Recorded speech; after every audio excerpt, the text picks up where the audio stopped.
I'll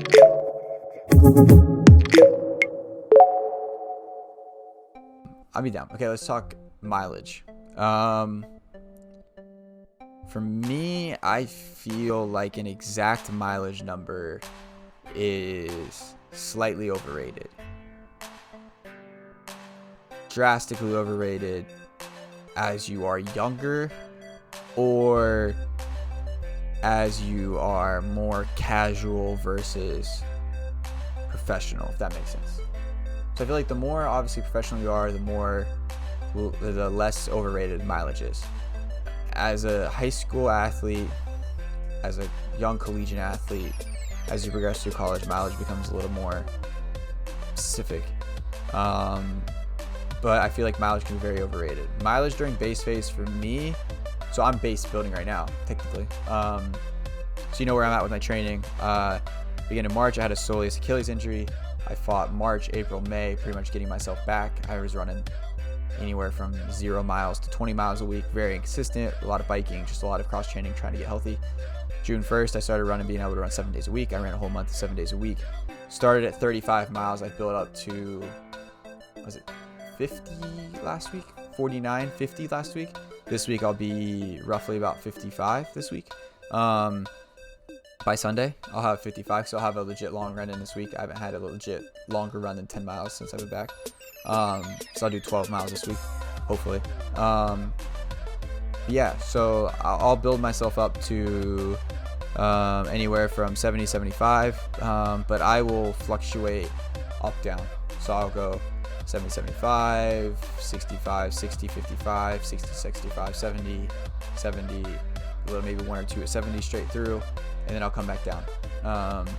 So for me, mileage is something that, and Nico made a really good point on stream the other day. He said that, especially as a high school athlete, that if you're trying to hit 40, 50, 45, whatever your weekly mileage is, don't kill yourself at the end of the week to try to hit that mileage. Really just kind of like, say you're going 50 miles a week, you have 15 miles left, your longest run of your life is 12, just do 12. That 3 miles really isn't going to make or break your season, I should say, but it could break yours, I guess. It's not going to make your season. It could break your season, because specifically adding stuff like that can be more detrimental than positive. Turn this music back on, just so there's nice little chill music. So yeah, so that's a very long answer to that, but I like doing more than just that, because I like trying to maybe give it a little more information, just like number of mileage. But I would say that. Question on nutrition. Have you ever had the task of leaning out? If so, could you speak on that? If not, any tips in general of eating well? Okay. 2017, again, this is me being very, I don't want to say exposed, but very honest with you guys. 2017, I got injured at USA's and I got big. It just wasn't working out. I was hurt consistently. Wouldn't care what I eat. I moved across the country, trying to find myself there. It's just a lot going on. And so I gained a lot of weight. So I spent a lot of time thinning out through fall of 17 into indoor season of 17, trying to get myself back, or indoor of 18, and then got myself back really fit at the end of 2018 indoor season into the outdoor season.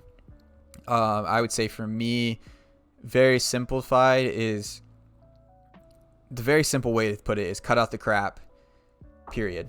So just cutting out, no other way to put it, shit or bad stuff, fast food, sweets. But at the same time, I'm not going to be like, okay, it's 4 days before a race, I can't have like a small slice of cheesecake or a couple Oreos. Like, I'm not going to fret about it. So I would say for me, general tips are just cut out the crap. I would eat, depending on your workout schedule, I always like having a big breakfast. Now, whether that's before or after the run, just depends on your schedule of like when you're working out and what your body can handle and what you figure out you like. But for me, I like a big breakfast, a smaller lunch, and then like a decent dinner. That's what I find to really work for me. But I always try to say, like, I have a meat, a veggie, some kind of carb, and then like a drink at dinner. Like, that's kind of like roughly what I do. So like, But then different nights, obviously, like some nights I'll have chicken, some nights it'll be chicken and rice with a veggie, some nights will be salmon and a salad, some nights will be like last night I made lobster mac and cheese. So I mean, I try not to be super like overly strict on what I eat, but I also am just kind of, as training intensifies, you have to kind of take everything with it. So how do you find that perfect tempo pace? Actually today I had a perfect tempo pace day. I did 6 miles and I started at 550, went 550, 550, 540, 540, 527, 505. For me, it's about a rhythm. Like upper body rhythm for me brings lower body rhythm. So for me, it's like if I can get in a rhythm for the first half mile or so, where my arms are going at the right pace, I'm kind of paying attention to what's going on. And then it's just about kind of clicking away at it and not getting overly excited or start talking and not paying attention to the pace. Cause like I caught myself on like miles like 2 and 3 today. I got talking with my training partner and the coach Beatty, who's biking with us. And I was just like, hey, we're picking it up a little bit. Let's back it down a little bit. Cause you get in a rhythm for me. And when I get in a rhythm on tempo run, I pick up the pace versus slow down the pace when I'm not paying attention. So it's a lot about paying attention not to go faster. So as far as finding a perfect tempo pace, it starts with my upper body and then moves into the lower body. So recovery routine after runs and workouts. For me, recovery routine starts before making sure that I got like the hydration going into the workout, the carbs and the hydration and the energy to go into the workout. Go through my dogs are barking. Going through my initial stretching phase prior to the run. Go through the run. Go through a simple stretching routine where I'm running at. Simple, just dynamic stretching, a little bit of footwork stuff, a little bit cool down stretching, walk around a little bit on your toes, walk on the inside, outside of your foot. It's just kind of flexibility wise. And then the things that I click on are foam rolling, stretching, getting my legs elevated, depending on how intensified what I need to recover. Ice bath or Epsom salt bath for me works really well. And then I use a tool called Firefly. And so I work with them, and it's a super simple like electro stem thing that gets blood circulation to the body, to especially the lower legs. For me, that works really well versus trying to Normatec or do something like that. It's much easier, much cheaper, much simpler. I really think that's a big benefit for me.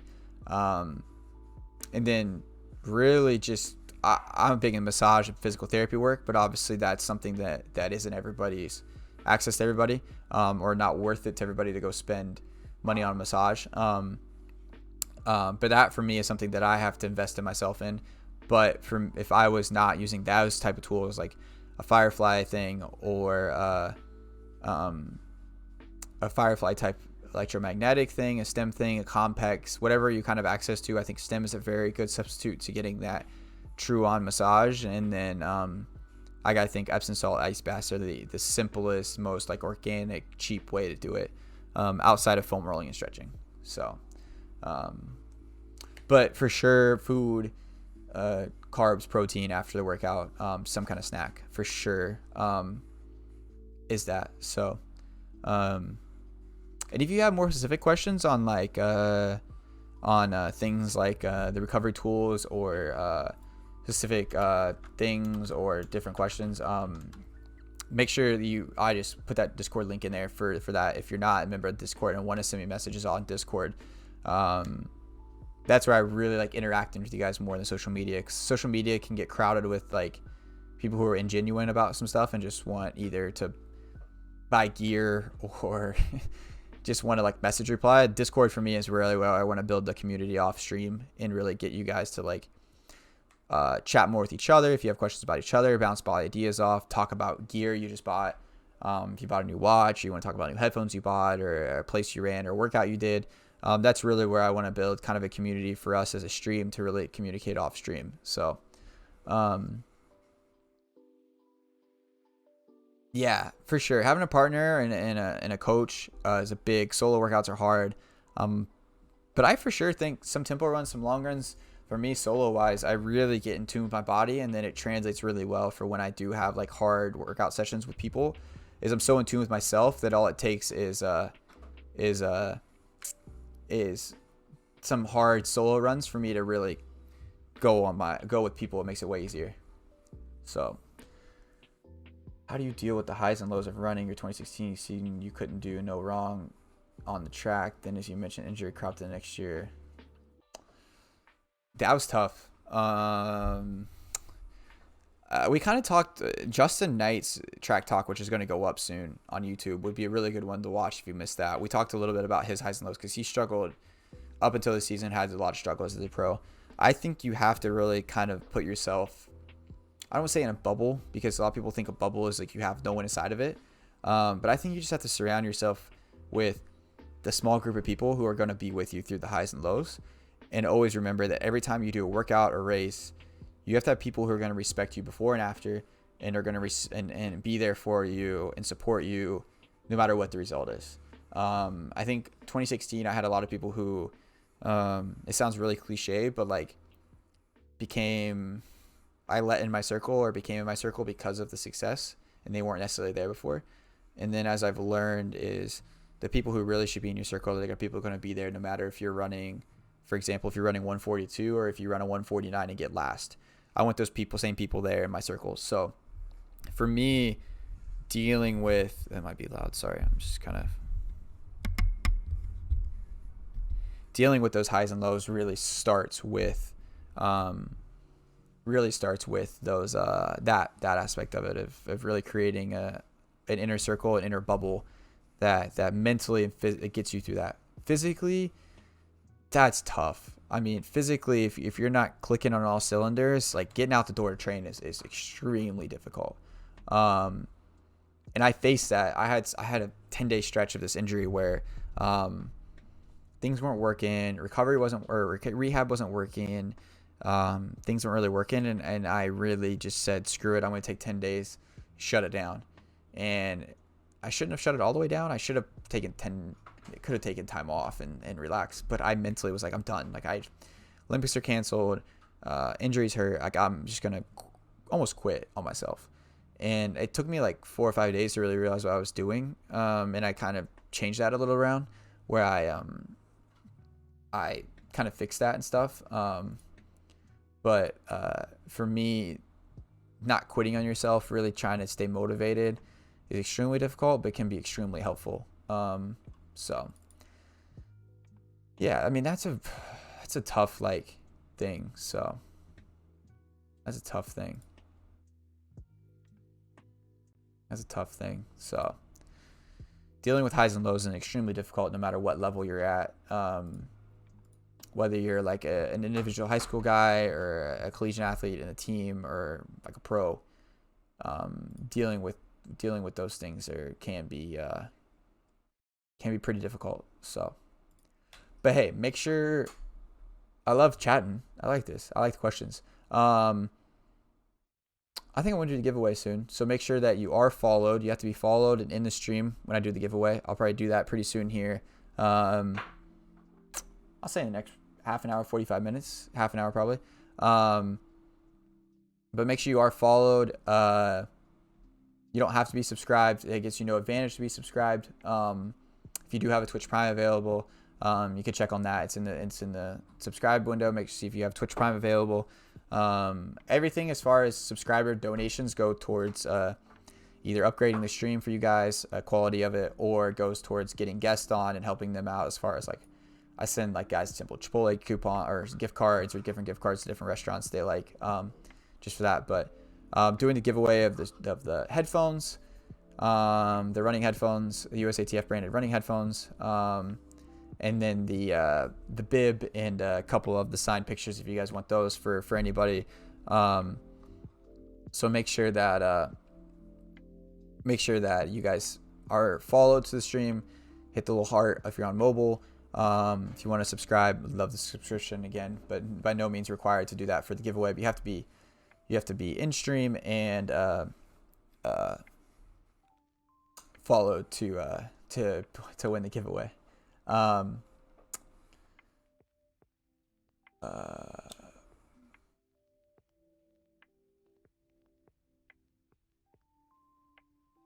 Yeah, appreciate the follow for sure. So now you're for sure entered in the giveaway. I like that answer. It can sound really cliche, but it's really true. I was lucky to have a team in college who was always down with me.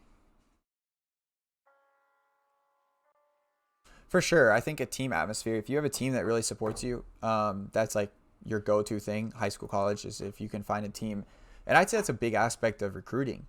If you are going to the next level or thinking about going to the next level at any level, whether it's NAIA or D2, D3, whatever level, JUCO, whatever, I would say finding a team that clicks with you, that meshes with you, that you can be supportive on and off the track and have a relationship with is big to like success. So, X Endurance gels. Yes, I have. They're very good. I mean, all their products are really good. But the gels are good. I like it because you don't necessarily have to have. It's a lot of. I will say it's a lot of gel though. I wouldn't necessarily use it during a run. I would say before. Before is okay. I wouldn't necessarily say I'd like to use it during. It's a lot of gel to put down during a workout or during a run. How often should someone take a complete off day? Like no exercise at all.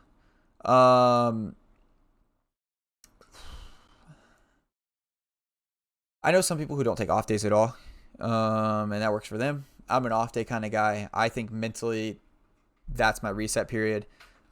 Physically, that's my reset period. I will say that zero exercise is very rare. I would say that going for a walk at least, or stretching, or rolling out, or recovering still is something.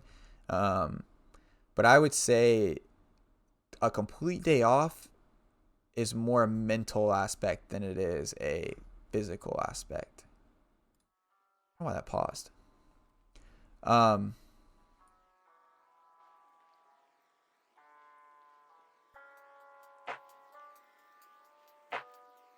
But I would say that.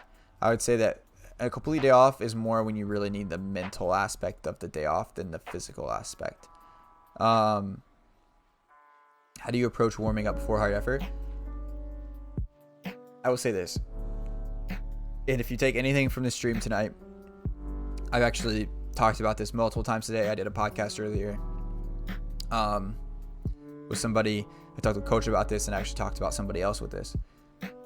As an athlete in track and field, your opportunities to compete are extremely limited. You don't have a lot of opportunities comparative to other sports. Basketball, football, you compete on a regular basis. Track and field, even at the high school level, you compete on a regular basis, but if you're at a higher level, a lot of your competitions are exaggerated or like extended workouts at this point now. But as you go a higher level, and even as like Spence's running marathons, like the amount you compete is less and less. So for me, treating my hard workouts, my hard sessions as races, from the time that I wake up to the time I go to bed, it mimics that effort. So when I go into a race, and I'd say the only difference with that is with a race, I would adjust slightly a little bit because of the mental aspect of if I'm tired or sore a little bit, I'll try to keep it relatively lighter just to mentally think that like, okay, I'm a little tired, I'm a little lighter, I'll warm up a few minutes less. But if it's a workout, like I try to keep the same sort of like warm up that I need based on the point of the season. That's the only difference I would say, race versus workout. But mentally, physically, warm up wise, eating wise, if you can mimic a race, then you really are prepared once you come to that race, because you don't have a lot of opportunities to really practice your racing. So, favorite workout, surprisingly really like tempos, and then I'd say repeat fours. Yeah, repeat fours and tempo runs are my favorite workouts. Like today, like I ran 2 miles up, took my shirt off, dropped it at the car, ran back to the trail, 6 miles. Like I said, 550 down to 5 flat, 505. And I was just cruising and loved it. I love cruising 6-8 mile tempos, pickups in the middle of runs. I love cruising some long runs where like the last 6-8 miles, like you're really working hard. I love that kind of effort where it's just grind it. And same thing with 400s. Love a bunch of repeat 400s. So, yeah.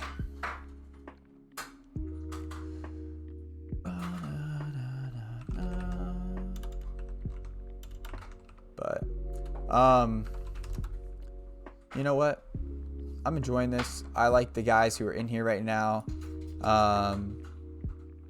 So I'm going to do the giveaway here in a minute. I'm going to put everybody's name in. So make sure that you are followed. So make sure that you hit the follow button.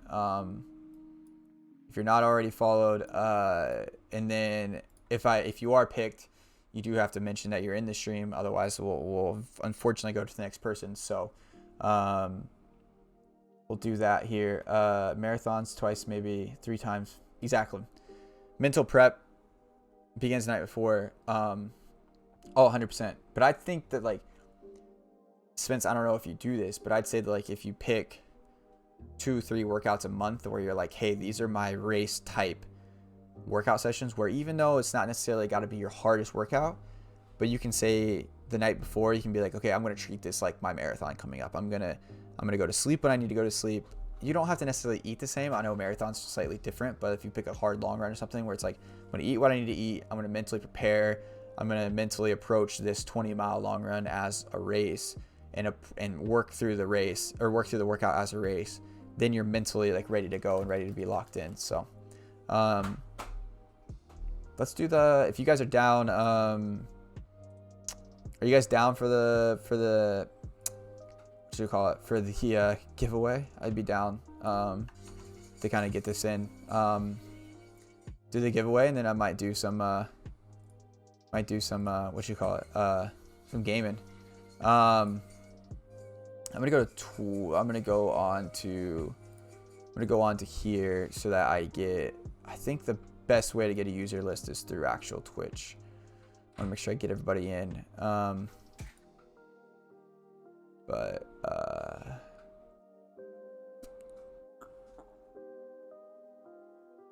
For sure. Not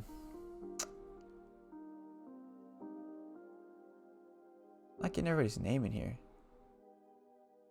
I don't think.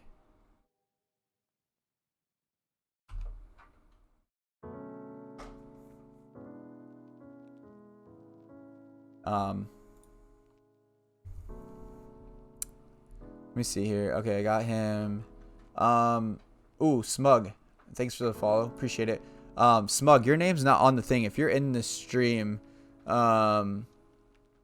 Smug, go ahead and send a message in the stream and I'll add you to the list. But make sure if you come in the next minute or two, get your name in here, so that way I can get you entered in the giveaway for the bib, for the signed pictures, and the headphones, and then I'll get that out maybe tomorrow. I probably get it out tomorrow if you message me on Discord and get me what you want signed pictures to be, what you want on the bib. So, train anywhere in the world, St. Moritz, easy. St. Moritz is beautiful. All right for running, but beautiful place. St. Moritz, Park City's nice. And it sounds really cliche, but Northeast Ohio in the summer, the running here is awesome. So, yeah, everybody loves St. Moritz. It's the reason why everybody just loves St. Moritz. So, yeah. Hey, Smug, if you're in the chat, make sure you get added to the thing. Never been to Mammoth, been to Park City, so that's probably my second Park City. I've always been more of an 800 guy. Do you think it's possible to train speed until track season, since XC is unlikely to happen? I would still train strength, 100%. Even if cross country is canceled, I think cross country is such a huge part of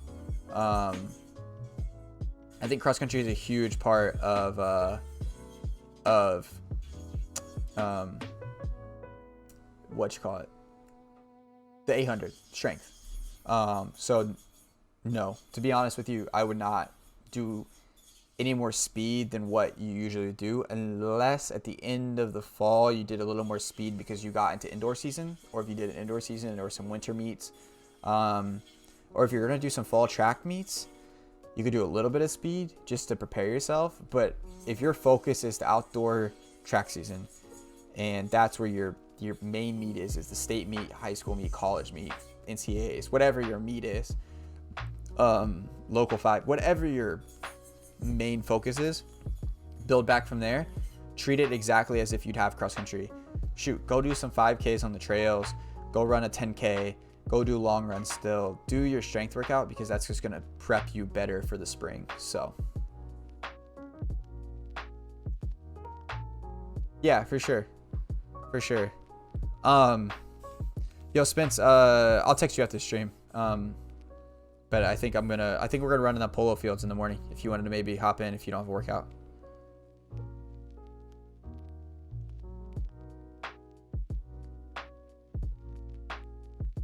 All right. Let me see this.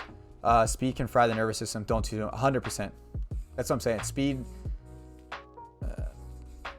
Look at Donovan. Donovan's ran 335. He's not been doing a lot of speed, obviously, if he's run 335. I haven't talked to him at all about training. Haven't really talked to him much at all since I left last month.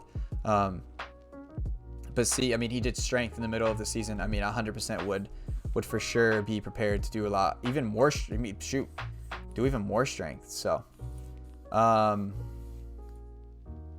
let me refresh this, make sure that we got everybody in here.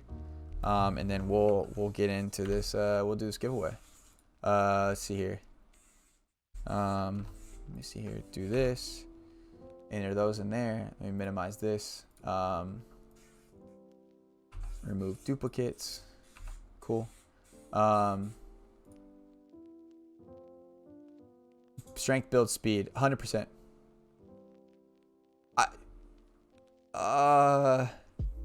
Yo, appreciate the Twitch Prime.